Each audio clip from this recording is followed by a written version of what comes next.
الحمد لله رب العالمين والصلاة والسلام على رسوله الكريم أما بعد فأعوذ بالله من الشيطان الرجيم بسم الله الرحمن الرحيم رجال لا تلهيهم تجارة ولا بيع عن ذكر الله وإقام الصلاة وإيتاء الزكاة يخافون يوما تتقلب فيه القلوب والأبصار۔ اللہ تبارک و تعالیٰ نے بندوں کو زندگی میں ایک مہلت دی اور ایک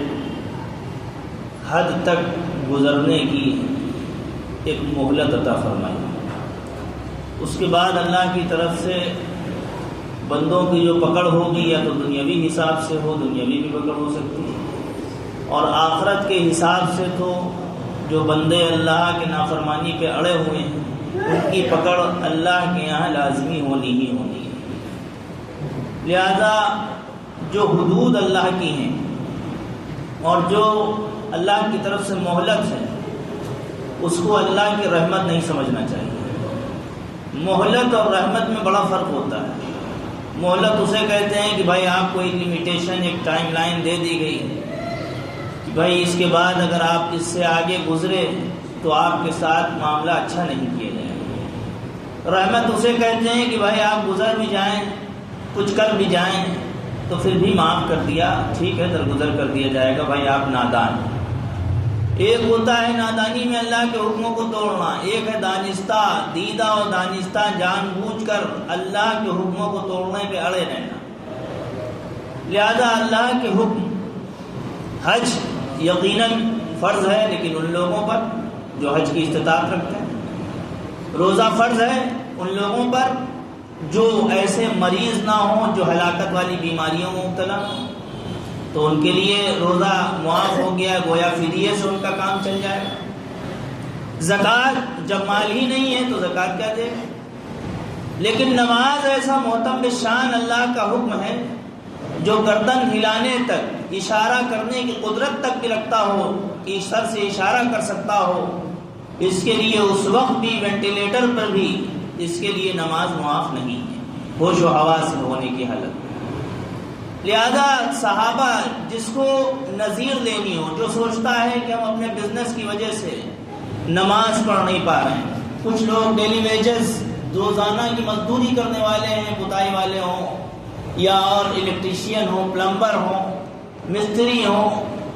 وہ اپنے ڈیلی ویجز کو مجبوری بنائے ہوئے ہیں کہ ہمارے کام ایسے ہیں کہ جن کی وجہ سے ہم نماز نہیں پڑھ پاتے۔ کچھ لوگ ایسے ہیں جن کی دکانداری کا سلسلہ ہوتا ہے، شاپ سسٹم ہے، بیچنے خریدے کا سسٹم ہے۔ کچھ لوگ ایسے ہیں جن کا جاب سسٹم ہے کہ وہ کہیں نوکری کرتے ہیں، جاب کا سسٹم۔ تو یہ تمام لوگ اپنے عذر پیش کرتے ہیں کہ بھائی ہم اپنے پروفیشنل سسٹم کی وجہ سے ہم اللہ کے حکم نماز کو چھوڑ دیا کرتے ہیں۔ اللہ معاف کرنے والا ہے، یقیناً اللہ معاف کرنے والا ہے، لیکن جان بوجھ کر اڑیل بن کر اللہ کے حکموں کو توڑنے والوں کو اللہ معاف کرنے والا نہیں، پکڑ کرنے والا ہے۔ اور جو لوگ ان کو عذر بناتے ہیں تو ان کو چاہیے کہ وہ سب سے پہلے تو حضور صلی اللہ علیہ وسلم کی زندگی دیکھیں۔ آپ کے مرض الوفات میں آپ چل نہیں پا رہے ہیں، لیکن حضرت علی اور حضرت عباس کے کندھوں پر آپ ہو کر جماعت کی نماز، حالانکہ جماعت کی نماز بیمار کے لیے معاف ہے کہ جماعت سے نہ پڑھے، انفرادی پڑھ لے، اور رسول اللہ صلی اللہ علیہ وسلم بخشے بخشائے ہیں جبکہ اس کے باوجود کندھوں پر آپ حضرت علی کے، حضرت عباس کے کندھوں پر آ کر مسجد نبوی میں ابو بکر صدیق رضی اللہ عنہ کے پیچھے نماز پڑھ رہے ہیں جماعت کے ساتھ۔ اس کے بعد جو لوگ اپنے ڈیلی ویجز، ڈیلی پروفیشن کا عذر پیش کرتے ہیں، وجہ بیان کرتے ہیں، ان کو چاہیے کہ پیچھے زمانے نبوی میں جائیں، صحابہ میں جائیں۔ صحابہ میں بہت سے ایسے تھے جو کافروں اور مشرکوں کے غلام تھے، بلال رضی اللہ عنہ،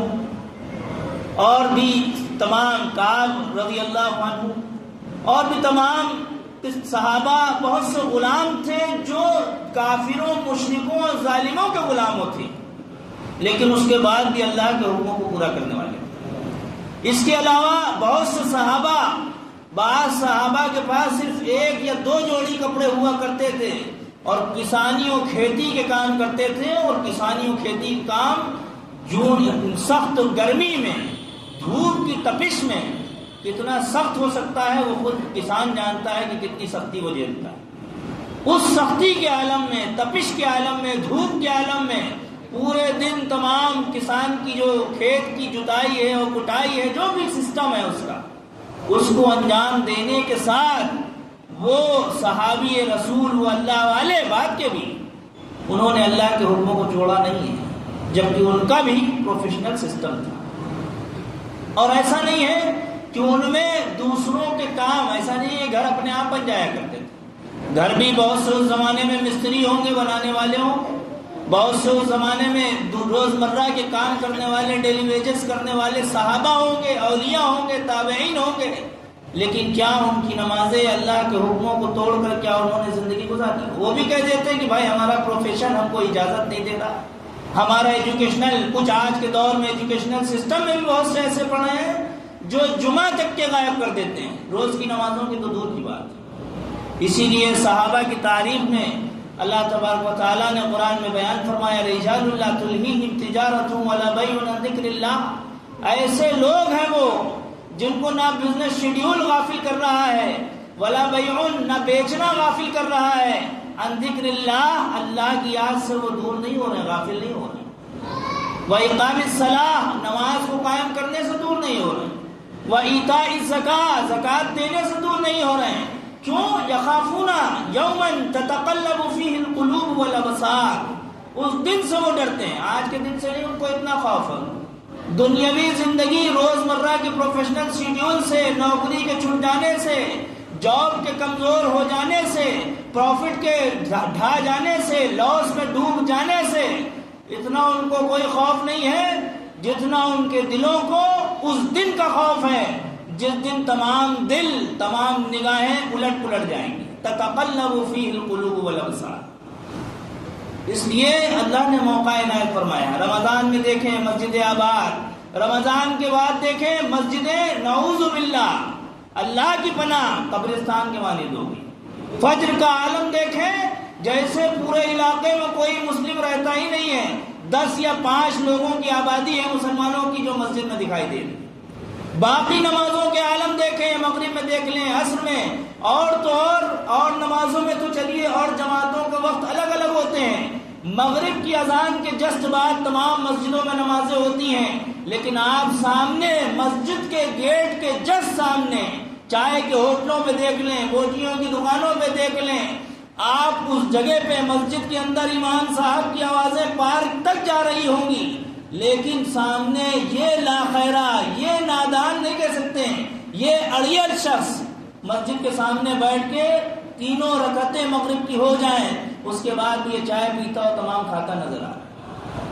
تو اس کے اوپر ظالم نہیں مسلط ہوں گے تو کون ہوں گے؟ اس کے اوپر ظالم ہی مسلط ہوں گے، کیونکہ یہ خود ظالم کر رہا، ظلم کر رہا، اور ہر ایک طاقتور کے اوپر، ہر ایک ظالم کے اوپر ایک ظالم ہے۔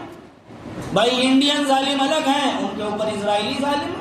ان کے اوپر امریکن ظالم ہے، ہر ایک کے اوپر ایک نہ ایک اوپر ظالم بیٹھا ہوا ہے۔ اسی طرح اللہ کے حکموں کو توڑنے والے جو لازم ہیں ان کے اوپر انڈین ظالم بیٹھے ہوئے ہیں، ایک سے ایک گورنمنٹ میں، ایک سے ایک لوگ بیٹھے۔ اس لیے اللہ نے موقع عنایت فرمایا، روایت میں ملتا ہے 3 لوگ قیامت میں لائے جائیں گے، اور ان لوگوں سے پوچھا جائے گا کہ بھائی تم نے اللہ کے حکم اس نماز کو معتم بالشان کیوں چھوڑ دیا؟ پہلا بزنس مین پوچھا جائے گا بھائی کیوں چھوڑا؟ کہا اپنا مال کماتا رہا، میں صدقہ کرتا رہا، ہیومینٹی، انسانیت، خدمت خلق نبھاتا رہا۔ ٹھیک ہے، خدمت خلق ایک اہم حصہ ہے دین کا، لیکن دین کا سب سے اہم حصہ اللہ کا حکم ہے، نماز۔ دین کا سب سے اہم حصہ جو اللہ کی شریعت، اللہ کے قوانین ہیں، خدمت خلق ایک حصہ ہے، لیکن وہ مکمل دین نہیں ہے۔ وہ تو غیر مسلم بھی انجام دے دیتے ہیں، غیر مسلم بھی دان پنیہ کے کام کیا کرتے ہیں، غیر مسلم بھی تمام قسم کے لوگوں کے آپریشن، لوگوں کے تمام قسم کے بھنڈارے کھلایا کرتے ہیں۔ اگر آپ نے کر دیا تو کون سا کمال کر دیا؟ وہ ایک حصہ ہے دین کا، لہذا اس کو بلایا جائے گا کہ کہا جائے گا کیا کیا؟ کہا صدقہ کیا، مال کمایا، خوب کمایا، صدقہ کیا، لیکن اس مال کمانے نے مجھ کو نماز پڑھنے کی فرصت نہ دی۔ کہا یہ سچ کہہ رہا ہے لیکن یہ جھوٹ بول رہا ہے، تجھ نماز پڑھنے کی فرصت ملتی اگر تو چاہتا، فیصحب فی النار، جہنم میں گھسیٹ کے ڈالا جائے۔ دوسرا بیمار، کچھ لوگ بیماری، شوگر پیشنٹ ہیں، ہارٹ پیشنٹ ہیں، اور تمام قسم کے جو بھی پیشنٹ ہو سکتے ہیں اس زمانے میں وہ ہیں، ان کو چلنے پھرنے میں کوئی پریشانی نہیں ہے، علاقوں محلوں کی دکانوں میں بیٹھنے کی کوئی پریشانی نہیں ہے، گھروں میں گھنٹوں باتیں کرنے میں کوئی پریشانی نہیں ہے۔ ایسے ہی مریض کو بلایا جائے گا، پوچھا جائے گا کیا ہوا، کیا بیمار تھے، فَيُعَلِّلُ بِمَرَضِهِ، اپنی بیماری کی وجہ بیان کرے گا، بیماری کو علت و مجبوری بتائے گا کہ ہم بیمار تھے، تو پوچھا جائے گا، کہا جائے گا تم جھوٹ بولتے ہو۔ کیوں بولا جائے گا؟ تشریح یہی ہے کہ جب تم دنیا میں چل پھر سکتے تھے، ہر کام کر سکتے تھے، باتیں گھنٹوں بنا سکتے تھے، دکانوں پہ جا کے ویوہار نبھا سکتے تھے، تو تم اللہ کے حکم کو بھی ادا کر سکتے تھے۔ علماء نے تم کو طریقہ بتایا، تم کھڑے ہو کر نہیں پڑھ سکتے، بیٹھ کے زمین میں پڑھ لو، زمین پہ پڑھ نہیں سکتے، تم کرسی پہ تیسرے درجے میں بیٹھ کے پڑھ لو، اس پہ بھی بیٹھ نہیں سکتے، اشارے سے جو طاقت ہو، جو اشارہ کر سکتے ہو اس اشارے سے پڑھ لو۔ عالم سے پوچھو آپ، اس کو بھی جہنم میں ڈالا جائے گا۔ تیسری عورت سے پوچھا جائے گا، اس کے بھی آج کل بڑے نخرے کہ بھائی ہم گھر کے کاموں میں، کھانوں میں، گھر کی صاف صفائی میں، اپنے شوہر کی خدمت میں لگے ہوئے تھے، فلم یتحنی فرصتاً، کہ مجھے اس نے کوئی موقع نہیں دیا اللہ کے حکم کو پورا کرنے کے لیے،